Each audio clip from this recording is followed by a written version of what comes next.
this piece in Haaretz, we'll just link to it. It's really tough to read. It's called No Civilians, Everyone's a Terrorist.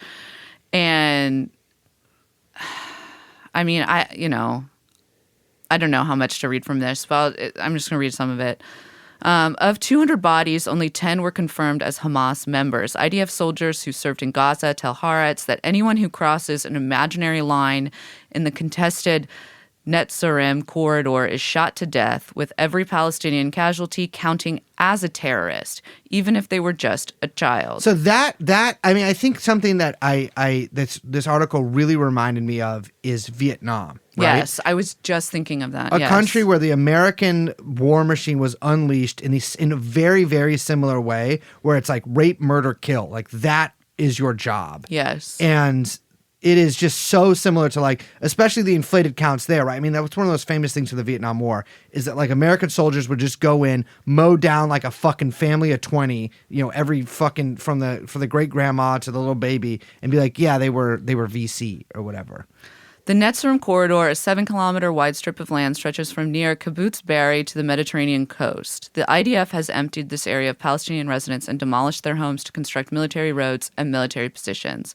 While Palestinians are officially prohibited from entering, the reality is more severe than a simple exclusion zone. Quote, it's military whitewashing, explains a senior officer in Division 252 who has served 3 reserve rotations in Gaza. The division commander designated this area a, quote, kill zone. Anyone who enters is shot. Quote, we approached the blood-covered body, photographed it, and took the phone. He was just a boy, maybe 16. An intelligence officer collected the items, and hours later, the fighters learned the boy wasn't a Hamas operative, no shit, but just a civilian. That evening, our battalion commander congratulated us for killing a terrorist, saying he hoped we'd kill 10 more tomorrow.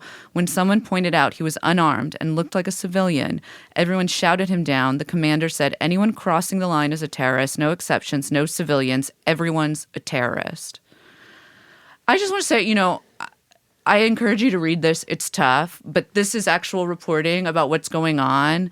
And, the Vietnam comparison, I think, is really important. But crucially, when images of what American soldiers were doing in Vietnam made its way home, famous photographs, television coverage, and there were newspaper articles and exposés, by the way, far too late that stuff came.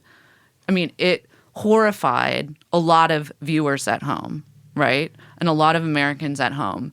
And this stuff is not making its way into the U.S. Like, when it does, it's an extremely sanitized version in the New York Times talking about, in Gaza, Palestinians find themselves without homes or spaces to breathe or whatever it is. Like some fucking like... In Gaza, drones make an impact. Yes. Yes.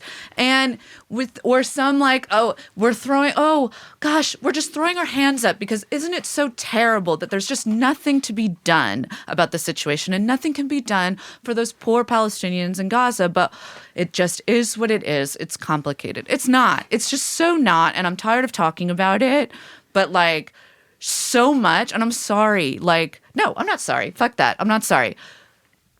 There's responsibility on a lot of people. A lot of people have blood on their hands, but the fucking U.S. media has blood on their hands. Absolutely. You have fucking blood on your hands. You do. You do. You just as much as taxpayers do, more than taxpayers do, because you actually had a fucking choice here.